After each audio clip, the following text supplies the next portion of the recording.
Next हम लोग जो क्वेश्चन सॉल्व करने वाले हैं वह क्वेश्चन है नंबर 3। क्वेश्चन नंबर 3 आपसे क्या कहता है कि ए बी सी डी आपके पास एक रेक्टेंगल है और पी क्यू आर एस उसके मिड पॉइंट्स हैं और आपको शो करना है कि पी क्यू आर एस आपका एक रोम्बस है। तो हमें पता है रोम्बस की प्रॉपर्टी की रोम्बस की सारी साइड्स इक्वल होती हैं। तो जैसे ही हम ये प्रूव करेंगे कि पी क्यू आर एस सारे के सारी साइड्स इक्वल हैं तो हमारा क्वेश्चन जो है वो हो जाएगा खत्म। तो सबसे पहले तो हम लोग ये लिख लेते हैं कि हमारे पास गिवन क्या क्या है। तो हमारे पास गिवन ये है कि ए बी सी डी आपका एक क्या है, रेक्टेंगल, जिसके अंदर पी क्यू आर एस जो है वो मिड पॉइंट्स हैं of sides A B B C C D and A D. तो जो हमें गिवन था हमने लिख दिया। टू प्रूव हमें प्रूव क्या करना है कि हमें प्रूव ये करना है कि पी क्यू आर एस एक रोम्बस है। अब अगर ये एक रोम्बस है तो हमें एक तरीके से यही तो प्रूफ करना है ना कि पी क्यू जो है वो क्यू आर के इक्वल है और ये दोनों जो हैं ये आर एस के इक्वल हैं और बाकी जो है वो पी एस के इक्वल है। मतलब ये चारों साइड्स एक दूसरे के इक्वल हैं। एक तरीके से यही तो हमें प्रूफ करना है। तो हमारे पास प्रूफ क्या है, तो देखिए सबसे पहले ऑपोजिट साइड्स को तो हमें प्रूफ करना आता है, हमने लास्ट दोनों क्वेश्चन में भी यही करा है। तो सबसे पहले हम क्या करते हैं, इन ट्राइंगल ए सी डी हमें पता है कि एस एंड आर जो है वो मिड पॉइंट्स हैं। ये सेम हम लोग बार बार स्टेटमेंट लिखते आ रहे हैं तो ये आपको वैसे भी लिखनी आनी चाहिए। Are mid points of sides, mid points of side A D and C D. तो इससे मैं क्या लिख सकता हूं कि एस आर जो है वो इक्वल है हाफ ए सी के एंड एस आर जो है वो पैरेलल है ए सी के। Reason mid point theorem, mid point theorem से मैं ये बात लिख सकता हूं।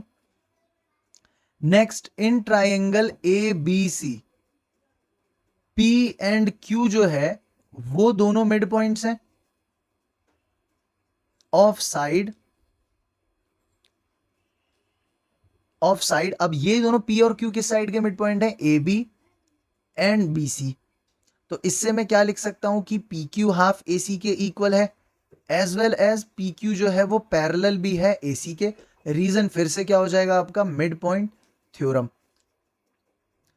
तो इन दोनों से अगर मैं इसे इक्वेशन 2 और इसे इक्वेशन नंबर फर्स्ट नाम नेमिंग करता हूं तो इन दोनों इक्वेशन से मैं क्या निकाल सकता हूं, from equation first and second से क्या निकाल सकता हूं कि एस आर वो हाफ ए सी के इक्वल है as well as P Q भी हाफ ए सी के इक्वल है। और दूसरी बात, अगर दूसरी बात लिखी जाए तो वो क्या पता है हमें कि पी क्यू ए सी के पैरेलल है, पी क्यू जो है वो आपका ए सी के पैरेलल है and same to same S R भी आपका ए सी के पैरेलल है। तो इस बात से क्या निकलता है कि पी क्यू एस आर के इक्वल है and P Q S R के पैरेलल भी है। ये हमने पिछले क्वेश्चन में भी करा था यहां तक। तो इससे मैं क्या कह सकता हूं कि पी क्यू एस आर, या अगर नेमिंग जो है आप लाइन से करेंगे ऑब्वियसली तो पी क्यू आर एस आपका एक पैरेललोग्राम है। अब आपने अभी तक ये प्रूव कर दिया कि जितनी भी ऑपोजिट साइड्स है वो एक दूसरे के इक्वल है, मतलब पी क्यू आर एस के इक्वल है and R Q S P के इक्वल है। बट जब तक आप किसी भी एक अल्टरनेटिव साइड को प्रूव नहीं करेंगे, जैसे एस पी, या तो हम एस पी को पी क्यू के इक्वल प्रूव करें या आर एस को आर क्यू के इक्वल प्रूव करें, किसी एक अल्टरनेटिव साइड को हमें इक्वल प्रूव करना है, तब जाके हमारा क्वेश्चन जो है वो क्या हो जाएगा, पूरी तरह सॉल्व। तो अब हमने पैरेललोग्राम तक तो प्रूव कर दिया है। नेक्स्ट हम लोग किसी दो अल्टरनेटिव साइड को प्रूव करेंगे कि ये क्वेश्चन हम लोग क्या करें, खत्म। अब हमने पिछले पार्ट में ये प्रूव करा था कि पी क्यू आर एस हमारा एक पैरेललोग्राम है। तो हमें ऑपोजिट साइड्स तो हमने प्रूव कर दी। अब हमें क्योंकि कोई अल्टरनेटिव साइड प्रूव करनी है, जैसे एसपी को अगर मैं क्यूपी के इक्वल प्रूव कर दूं तो हमारा क्वेश्चन जो है वो अल्टरनेटिव साइड्स पे प्रूव होगा और फिर हम लिख सकते हैं कि सारी साइड्स एक दूसरे के इक्वल हैं। तो इन्हें प्रूव कैसे करेंगे, तो देखें सबसे पहले क्या मैं ये लिख सकता हूं कि हमारे पास अगर एडी और ए बी हमारे इक्वल है, ये हमें पता है कि एडी जो है वो ए बी के इक्वल है। ऐसे ही हमें पता है कि एडी जो है वो आपका बीसी के भी इक्वल है, क्योंकि ऑब्वियसली क्वेश्चन ने हमें बताया था ना कि एबीसीडी हमारा एक रेक्टेंगल है। तो हमने फर्स्ट पार्ट में ये तो प्रूव कर दिया कि पी क्यू आर एस एक पैरेललोग्राम है। अब हमें किसी दो ऑल्टरनेटिव साइड्स को प्रूव करना है, जैसे SP और PQ को अगर मैं इक्वल प्रूव कर दूं, तो क्योंकि obviously opposite sides equal prove हो रखी हैं, तो जैसे ही ऑल्टरनेटिव साइड्स प्रूव होंगी हमारे सारे के सारी साइड्स प्रूव हो जाएंगी। अब ये दोनों किस ट्राइंगल में आ रहे हैं, हम उन दोनों ट्राइंगल को उठाते हैं। सबसे पहले SP आता है आपका SAP ट्राइंगल में, एंड QP आता है QBP ट्राइंगल में। तो इन दोनों ट्राइंगल को हम लोग उठा लेते हैं। इन ट्राइंगल SAP एंड दूसरा कौन सा ट्राइंगल है हमारा, QBP। हमारे पास क्या क्या चीजें इक्वल है हम वो लिखना शुरू करते हैं। सबसे पहले इन दोनों ट्राइंगल के अंदर क्या एंगल A और एंगल B ये दोनों के दोनों 90 डिग्री होंगे क्या? Angle A is equal to angle B, reason 90 degree. और आप ये भी लिख सकते हैं इसके रीजन में कि all angles of a rectangle are of 90 degree. एक रेक्टेंगल के सारे एंगल ऑब्वियसली 90 डिग्री के होते हैं। दूसरी चीज, क्या ये P मिड पॉइंट है तो AP और BP दोनों इक्वल होंगे? तो मैं लिख सकता हूं AP is equal to BP। Reason क्या हो जाएगा कि P जो है इज द मिड पॉइंट, ये हमें क्वेश्चन ने गिवन दिया था। और दूसरी चीज अगर आप देखें तो क्या AS जो है वो BQ के इक्वल होगा? ये AS BQ के इक्वल होगा। रीजन क्या लिख सकते हैं, हमें पता है कि AD और आपका BC वो दोनों इक्वल हैं, तो इसका हाफ भी क्या होगा, इक्वल। AD का हाफ है हमारा AS और BC का हाफ है हमारा BQ। तो हमने ट्राइंगल SAP को कॉन्ग्रुएंट प्रूव कर दिया ट्राइंगल QBP के SAS कॉन्ग्रुएंसी रूल से। तो क्या मैं ये कह सकता हूं कि SP जो है वो इक्वल है हमारा PQ के CPCT से?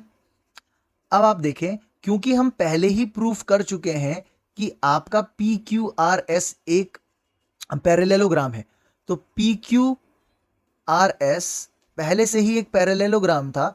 तो अगर ये पहले से पैरेललोग्राम था तो PQ इक्वल RS मुझे पता था कि PQ जो है वो RS के इक्वल है।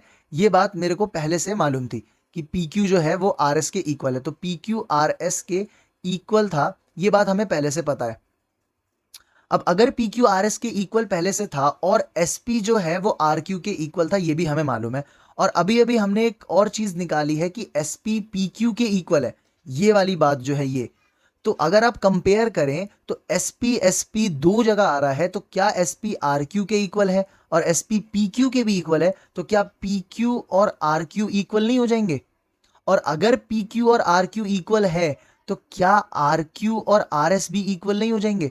तो आप यहां से क्या कंक्लूजन निकाल सकते हैं कि PQ RQ RS सारे के सारे जितने भी आपके पास साइड्स हैं सारी इक्वल है। तो जो हमें प्रूफ करना था कि PQ QR के इक्वल है, RS के भी इक्वल है एंड वो PS के भी इक्वल है, ये हमने प्रूफ कर दिया। तो क्या मैं ये कह सकता हूं कि PQRS जो है वो एक रोम्बस है?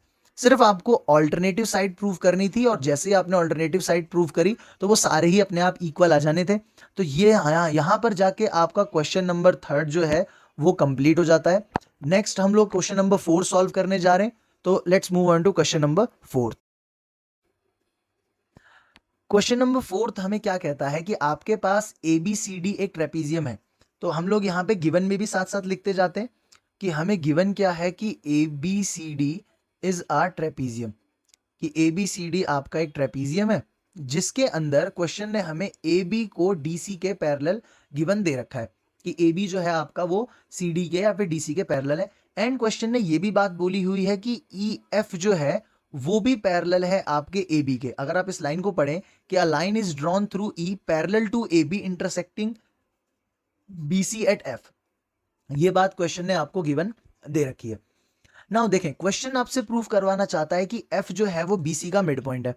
अब डायरेक्ट तो आप प्रूव नहीं कर सकते क्योंकि वो आता है BCD ट्राइंगल के अंदर, और BCD ट्राइंगल के अंदर हमें कोई भी मिड पॉइंट पहले से नहीं गिवन है। तो सबसे पहले मैं इस वाले मिड पॉइंट को एक नाम दे देता हूं G, और पहले मैं ये प्रूव करता हूं कि G मिड पॉइंट है BD का, एंड देन BDC ट्राइंगल के अंदर हम लोग F को भी प्रूव कर लेंगे। तो हमारे पास ये गिवन है, हमने प्रूफ क्या करना है, टू प्रूफ करना है कि F is the mid point of BC। तो हमारे पास प्रूफ क्या है, सबसे पहले मैं क्या लिखूंगा कि इन ट्राइंगल ABD हमें एक बात पता है कि E जो है वो मिड पॉइंट है, कि E is the mid point, E is the mid point of AD, ये मेरे को पता है। एंड मुझे ये भी पता है कि EG जो है वो पैरेलल है AB के।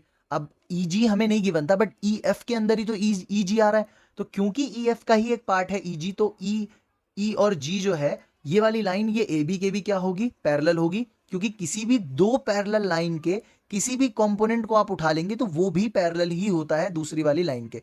ठीक है, तो यहां पे हमने EG पैरेलल हम AB हमें पता है, तो इससे हम क्या लिख सकते हैं कि G जो है हमारा वो भी मिड पॉइंट है,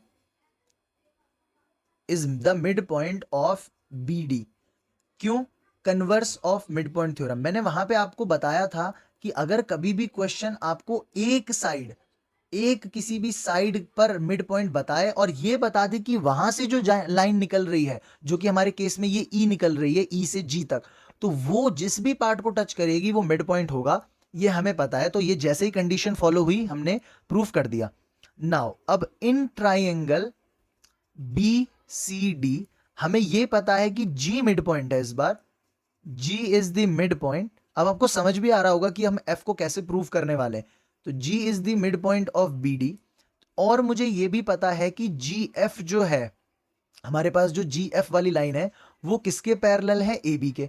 बट मुझे GF वाली लाइन AB के पैरेलल से कुछ काम है नहीं, मुझे GF को CD के पैरेलल चाहिए। तो अब इसे कैसे करेंगे, तो हमें एक बात पता है कि GF जो है वो CD के पैरेलल होगी। क्यों?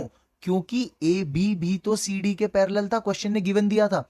तो जब GF AB के पैरेलल है तो GF CD के भी पैरेलल होगा, तो इस रीजन से हमने GF को CD के पैरेलल लिख दिया। एंड इफ हम लोग GF को CD के पैरेलल लिख सकते हैं तो हमें पता है कि converse of mid point theorem से हम क्या लिख सकते हैं, F is the mid point of BC। Reason, converse of mid point theorem. Converse of mid point theorem में एक बार फिर से बता रहा हूं आपको, जैसे कि हमारे इस वाले ट्राइंगल के अंदर ही G मिड पॉइंट गिवन था, GF जो है ये पैरेलल है किसके, तीसरी साइड CD के, तो हम कह सकते हैं कि F जो है वो क्या होगा, हमारा मिड पॉइंट। और यहां पे जाके आपका क्वेश्चन नंबर 4 हो जाता है खत्म।